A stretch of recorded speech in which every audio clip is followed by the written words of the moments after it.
girl, Honey B. We're going to do a little round table like we normally do. Everybody's going to introduce themselves. So this is your girl, Elise Sadler, aka Honey B. And I have with me some amazing women who are going to introduce themselves to you guys as well, too.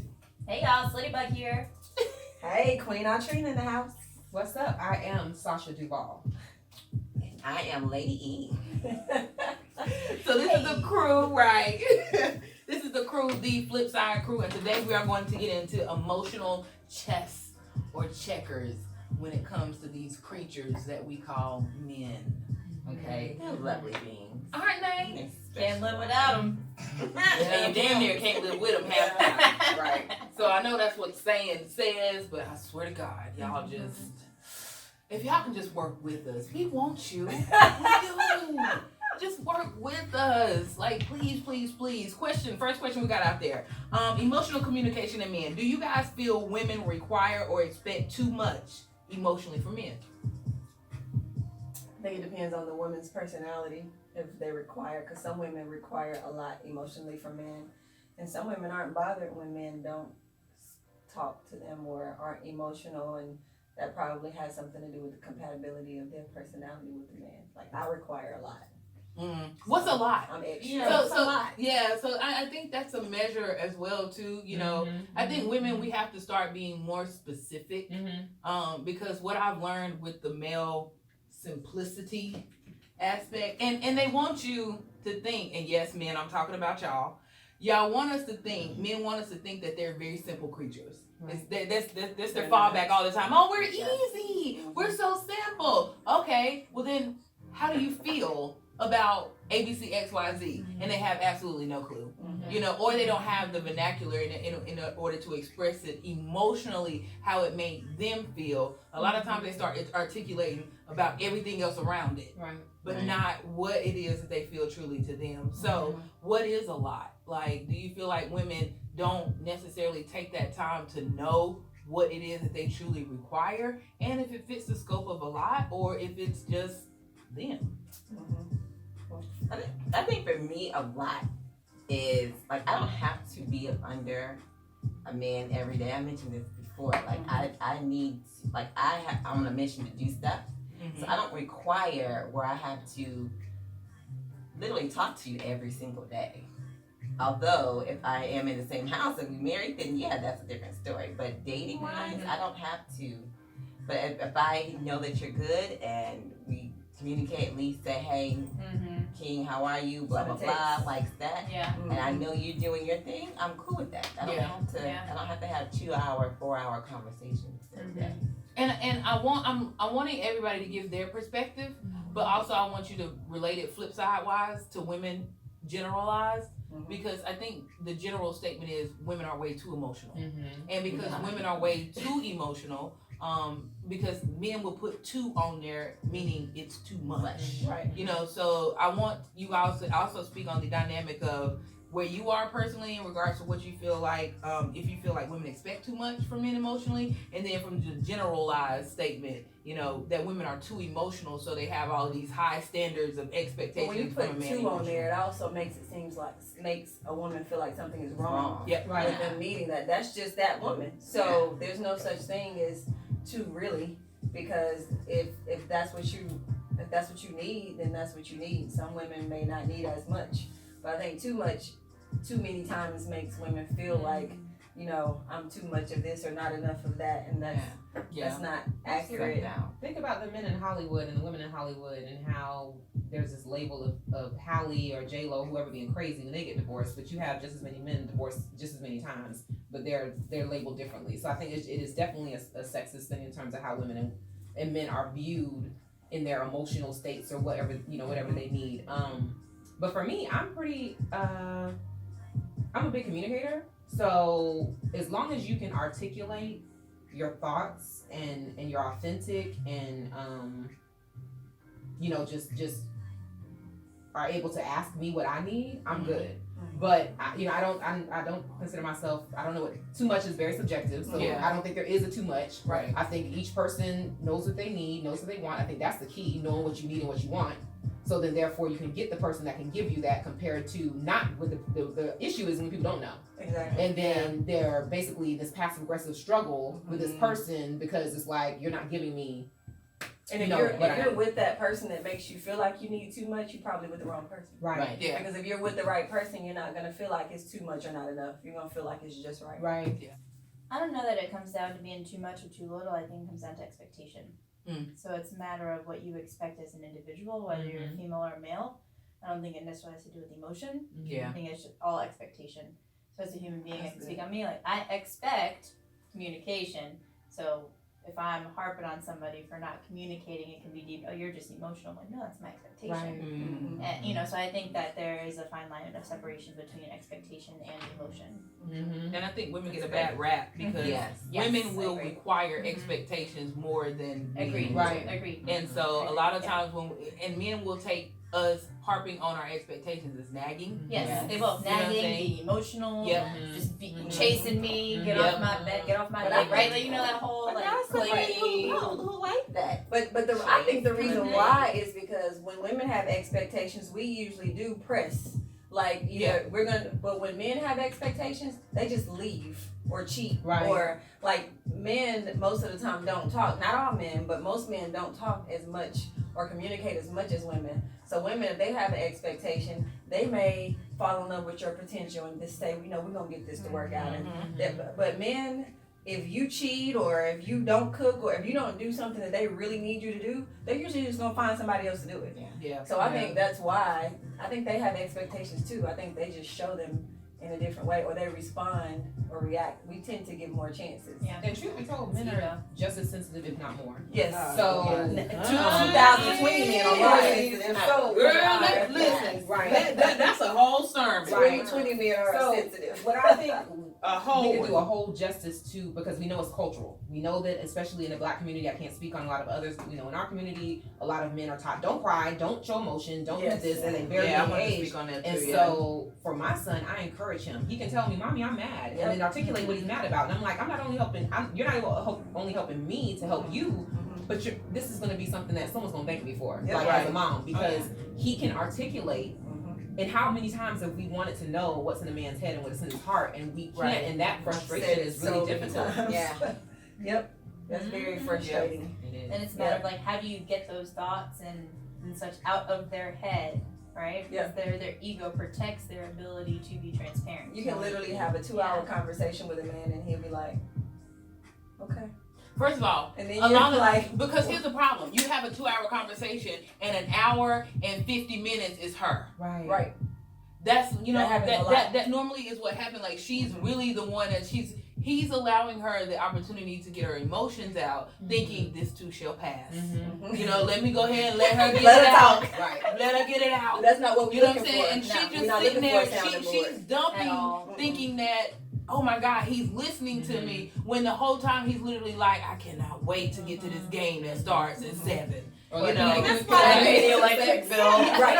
I think You should draft laminate. your conversations, like if it's gonna be like emotional, I think you should reserve that for your girlfriends and not necessarily.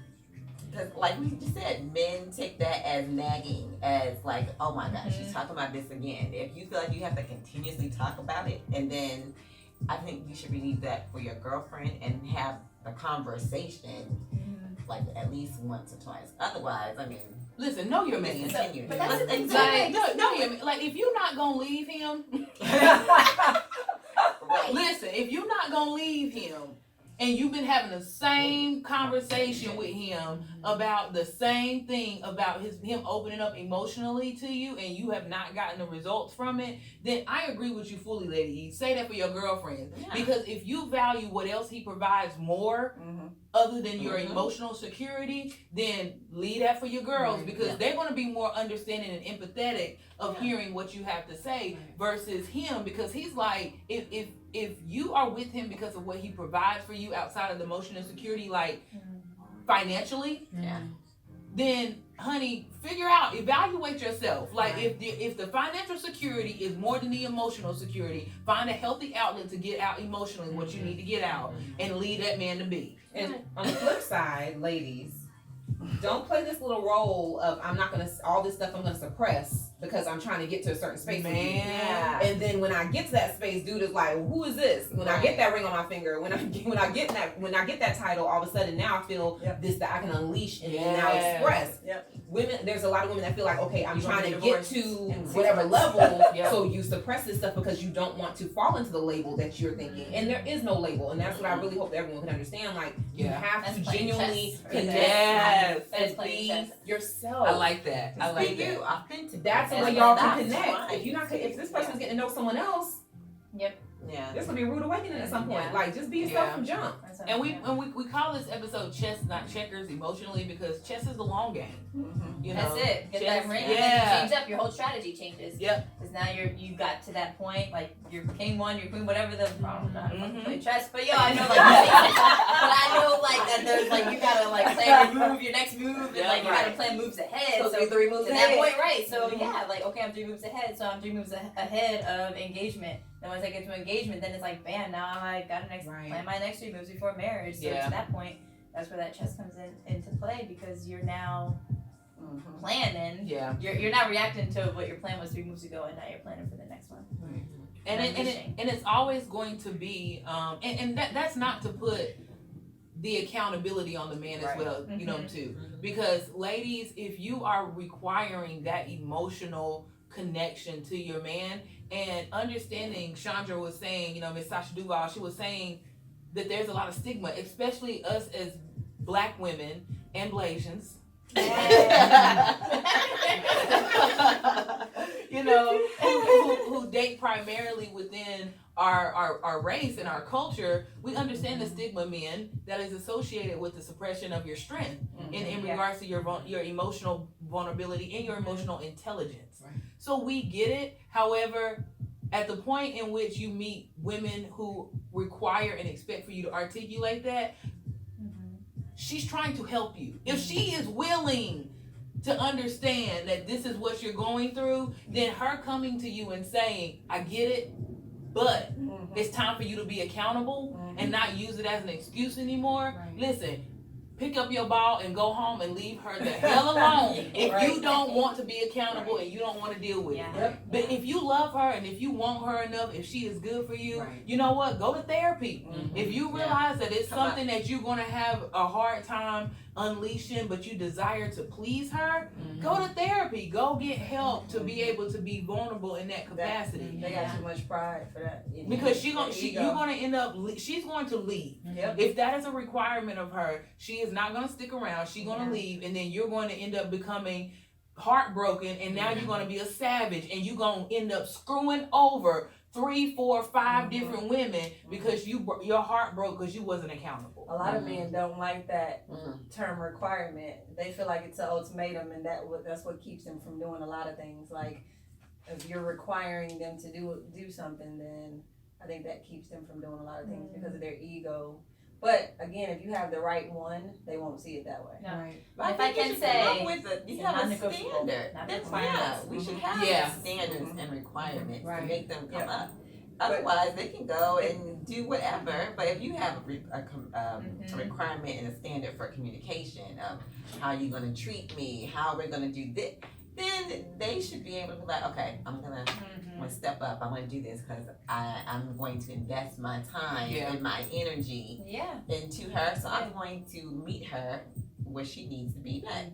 If it's communication, if it's spending quality time, whatever it is, then they should put forth an effort, not just think, oh, this is just an ego tripping woman. I gotta go do. But again, if it's the woman, he gonna do it. But y'all know underlyingly it's like a job. Like if, for example, there's an application that comes out and you know you're not quote unquote required for it. Let's talk about childhood. Going back to that. If you don't feel you're equipped to do it, a lot of times they'll hide behind I just don't want to, whatever. But a lot of times they're scared because someone's holding them to a standard, just like an application that you may not have completed this job, but you're looking at this job and you really want it. But what are you gonna do? Are you gonna research? Are you gonna own up to it? Are you gonna step into that job, or are you gonna be afraid and not apply?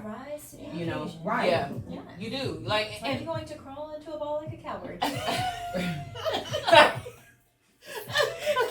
but we do those things, and I mean, I'm gonna be really honest. It sounds so good to talk about this amongst friends and, you know what I'm saying, amongst your homegirls. However, it's a different story when you're when he fine as hell. He good in bed. He got a good job. You know what I'm saying? When like all these other things check off on the check box. Yep.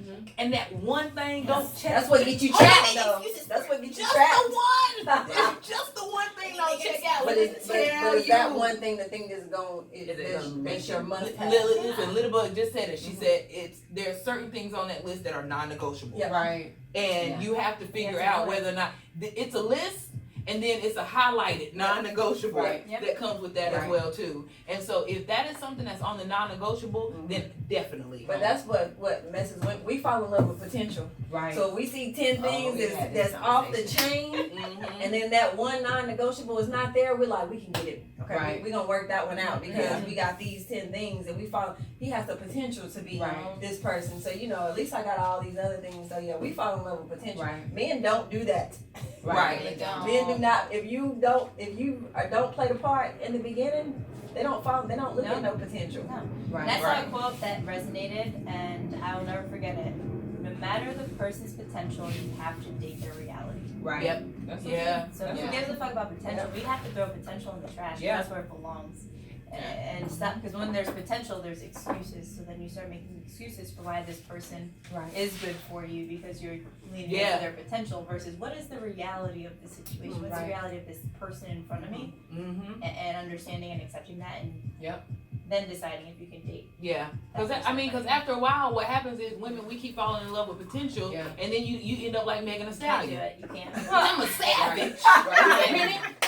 Nasty. You know what I'm saying? I did the dance to you. I did the dance. I did it. I recorded. I did the Now dance. you like fuck all these men. You know what I'm saying? Like I'm gonna do me. I'm gonna get me, and you just I'm a boss up. And it's like this term we use is boss up. Is literally destroying our femininity because we're saying boss up, but we're not using it in a professional term only. We're using it in our collective ways of dealing with life, love, and relationships. Yes. And it's like, honey, no, like, I do wish I had your knees though. Right. But at the same time, I mean that right here. I ain't even But that's throwing a lot of men off too. That woman, that bossy, savage, independent woman, that's throwing a lot of men off too. Because men don't know how to approach a lot of women because there's so many I don't need a man women. Right. But how do they know that those women exist? How do they know? Like if a man sees you out, how do they know that about you? They have a never approach you, just see you across the bar, but they don't approach you. They almost have the way you talking. You really gotta move it. You remind me as you do. The way you walking. The way you really gotta move it. You remind me. You remind.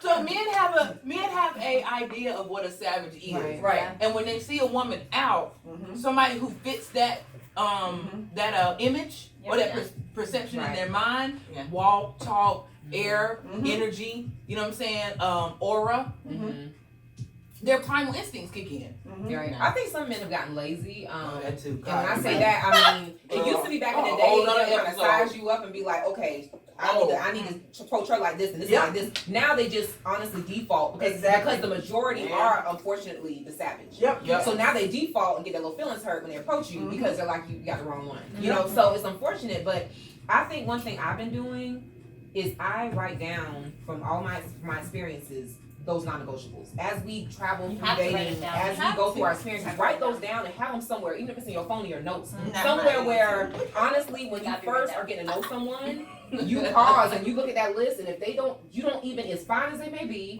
as much as they may look like in them gray sweatpants that they got it going on, that you say, no, non-negotiable, move on, because I promise you, as a woman, if you entertain that non-negotiable, I mean, if you entertain that person that has a non-negotiable, you will eventually fall for them. Like, you have to, in the beginning, not feed into the potential, not think we just gonna kick it and I'm not gonna catch feelings. You gotta, like, be intentional if you really are trying to, or if you really and let me say something too on that too. Right. Like there are women out there who will let you know you're not let a man know her non-negotiables at the point in which there's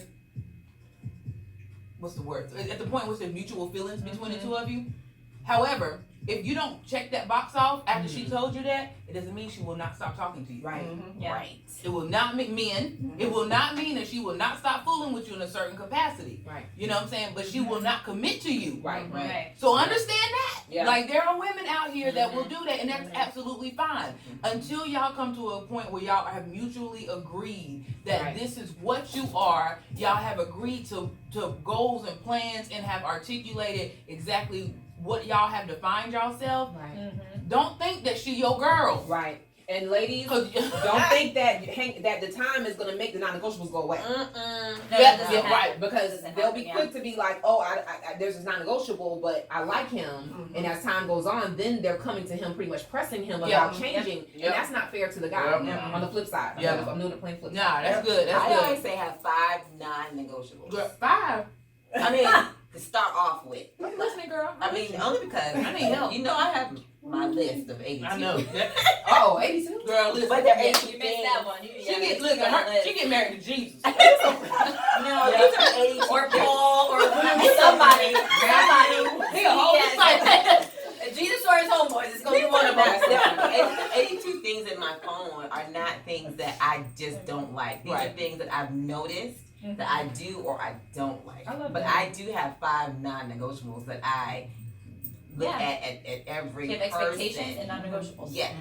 And so I'm like, if you are an abuser, you're absolutely not. And you have to ask that question. You have to. Physically, emotionally, Unfortunately, mentally. you do. Available. Right. Like you cannot. I cannot deal with anyone who is mean. I ain't mad with her at a background My check, age. ladies. If you feel Yeah. you need to do Absolutely. it, Yes. Yeah. Do that. A lot of these you free but people be No. lying. Like I had Dr. Joe Google massage. Yeah. So I don't need to. I don't have time at my age, my new age coming up. I don't have time to make any more life-altering mistakes. So we're gonna go around, wrap this session up.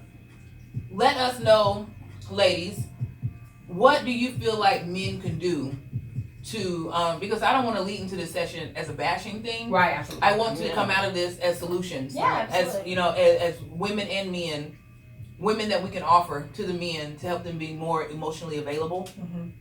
So they can understand kind of where to start. Because I get it, it can be difficult. Where do I start? If my mom was emotionally abusive to me my whole entire life, and it was taught for me from a child to shut up, you know, and I get it. You know what I'm saying? I get that men, you're going to struggle in this. Women, we struggle in it as well too. So it's twofold.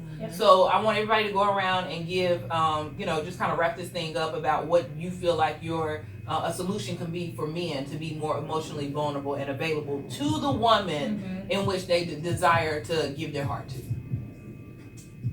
That's a good one. That is a good one. I think that knowing your partner's love language is very important because emotional satisfaction for me could be words of affirmation. Emotional satisfaction for you could be gifts. Emotional. So people tend to perceive satisfaction in different ways, and it could be emotional. It doesn't have to all be the same thing. So I think that a good thing would be for you to truly learn how to love the person that you're with, because the way you think you should love them may not be the way that they'll be happy. Absolutely. So I piggyback off of that, not just learning how, but communicate in a way that is like, okay, I know, right? That is healthy, that you're absolutely that you're getting to know her. And know her intimately. Intimacy is deep. Not you trying to get to know her to compare her to somebody else or your last. Right. But get to intentionally communicate and know her for who she is and how to figure her out and love her regardless if that's what you're looking to do. From that, and if you really want someone to genuinely connect with you and know you, you have to be vulnerable and you have to genuinely listen and hear and see someone for who they are. If you really want this young lady, if it's someone or old lady, whatever the case may be, if you really want to connect with her, like make it about her, right, not bringing in, like you said, the past situations and yes, you're gonna use some reference and some wisdom, but genuinely tap into that person and try to build something organic from there. That would be my That's what's advice. up. Did you go already, Trina? Okay. Little bug.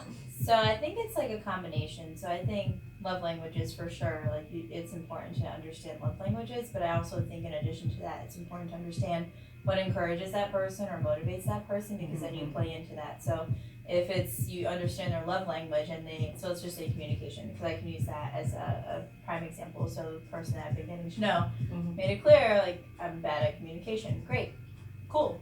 Like, now I'm a communicator, so knowing that words of affirmation is love language, one of those things where it can easily be okay, I know the love language, I know what's important to me, I know where you lack, and what you lack is important to me, so I'm going to praise you. So find moments to praise and find moments to reinforce positive behavior and let them know that it's appreciated, so that way it then mentally creates that pattern of like, okay, and then you start seeing a shift in the behavior. So so it's a combination of what all of y'all said. But I think mine would just be love is about taking the risk. Man, it's gonna hurt every time. Every time. Yeah. It's not gonna get easier anytime. So if you've been to a place where you've been hurt by love before and you're deciding to take the risk again, either take it fully or don't take it at all. Absolutely. Yeah. That's tough, yeah. And that's my recommendation to you as men, because she deserves it. She deserves for you to love her like you love the first woman. She deserves that vulnerability. She deserves not to have to pay for the mistakes of the woman who broke your heart 2 times ago, 1 time ago, 3 women ago. She doesn't deserve that. So just make sure that if you're committing to loving her, and if you're committing to making it about giving her a second chance, or giving her the chance to love you, do me a favor, fully commit. Just commit. Fully commit, because you're a different man when you love. Yeah. When you love, when a man fully commits to loving you, he's a different man. Agreed. And I just really implore you guys to please love her fully, or don't love her at all. Mask off. Can I add Mask to off. that? Mask off. I want to add to that. Yes, It's Lady not Bug. only commit to loving her fully, but give her the freedom to choose. So be honest Yes. and be open, and everyone deserves the freedom of choice. Yes. So, and we can only ever choose when we know the full truth and we know the whole story. Yeah, So every human being deserves that, not just women. Men do too. So, Because I think that what happens in that, just to close it out, is that men can sometimes love so hard that they don't give the woman another choice. Yeah. It's literally We all need a like, choice. I love you so much that I'm being vulnerable to you in this love. You want to do this, but I don't want you to because I love you. And that's not love. That control piece of it is not love. You have to love her enough to say, I give you free range to do you, be you, and I love you for who you are. And then, can I add, love yourself. Yes, God. So Not that your things, not your trucks, not your toys, not your Right. intangibles. love yourself, so that way you're not afraid to let someone see your true you. Yeah. You're not lying because you think if I tell them the truth that they're not gonna love me. Yeah. You will be surprised. Be Right. yourself, because you also want someone who's gonna love you. We talk Right. about women all the time, and us, and we power women and us loving ourselves, but we don't focus on the men as much. Yeah, I agree with that. Men, love yourself, Agreed, yeah. because when you love yourself, that's the best love you will give to someone else. Yeah. Agreed. Amen. Thank you guys so much for tuning into the flip side. Until next time, guys. Yeah. Woo!